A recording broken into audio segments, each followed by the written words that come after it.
ছেলে সন্তান আছেনি আপনার? মানে ছেলে একটা হাড়ের সমস্যা কি? কার বয়সী? আমাদের বয়সী? মেয়ে আসেনি? একটা মেয়ে আছে,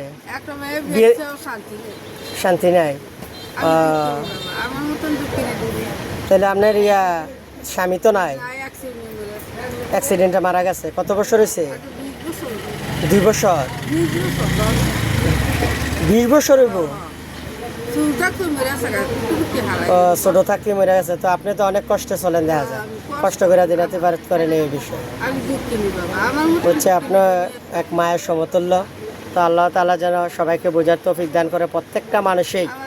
আর গরিব মানুষ এই বিষয় তো অপর আল্লাহ সব কিছুর মালিক। আল্লাহ তাআলা যেন প্রত্যেকটা মা বাবাকে সবসময় সুস্থ ও ভালো রাখেন, এবং যারাই ছেলে মেয়ে আছেন তারাই মা বাবাকে দেখবেন। আর মা বাবাকে না দেখলে ইহকাল এবং পরকাল ওর শান্তি নেই। আপনার বাড়ি কোন? বাড়ি বেলানগর।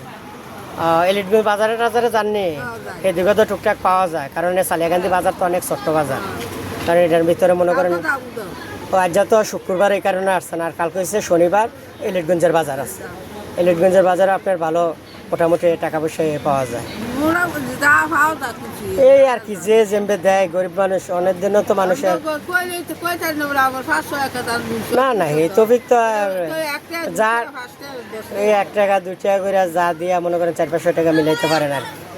তো আপনার ছেলের কি হাড়ের সমস্যা, মানে কাজকর্ম করতে পারে না? মানে বসে আর খায়, ওই আপনি চালাইতে হয় নাকি? যাক, আল্লাহ তাআলা যেন আমার মাকে আল্লাহ তাআলা সবসময় সুস্থ ভালো রাখে। তো আমি সামনে ভালো একটা প্রাইজ আপনারা দেবো সামনে। এখন আমার কাছে দাবি করিয়েন না, আমার তফিকে যা থাকে তাই দেবো।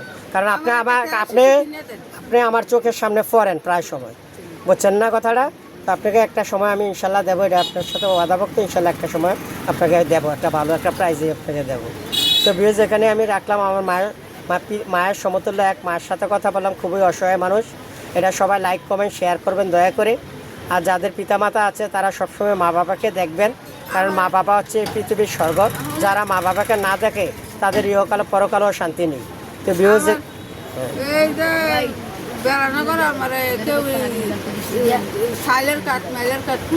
মানে আপনার চাইলের কার্ড এগুলোও দেয় না, মেম্বার চেয়ারম্যানেরা এগুলো দেয় না। আপনি গেছেন নি ওদের কাছে? দেয় না। ও মানে সরকারের থেকে তারা বলতো, তারা প্রতিনিধি এই কথা বলে। আল্লাহ তাআলা যেন প্রত্যেকটা মেম্বার চেয়ারম্যানকে বোঝার তৌফিক দান করেন, এবং অসহায় মানুষের প্রতি যেমন সবসময় দাঁড়ায় মেম্বার চেয়ারম্যান, তাদের প্রতি আল্লাহ তাআলা যেন সহায়ক হয়। যাক, আমার মায়ের সাথে আমি কথা বললাম, আলহামদুলিল্লাহ। আপনি খুবই গরিব মানুষ, আল্লাহ তাআলা যেন এবিকে সাহায্য সহযোগিতা সবাই করবেন। আর আমার এটা সবাই লাইক কমেন্ট শেয়ার করবেন। এখানে আমার বক্তব্য রাখলাম। আসসালামু আলাইকুম।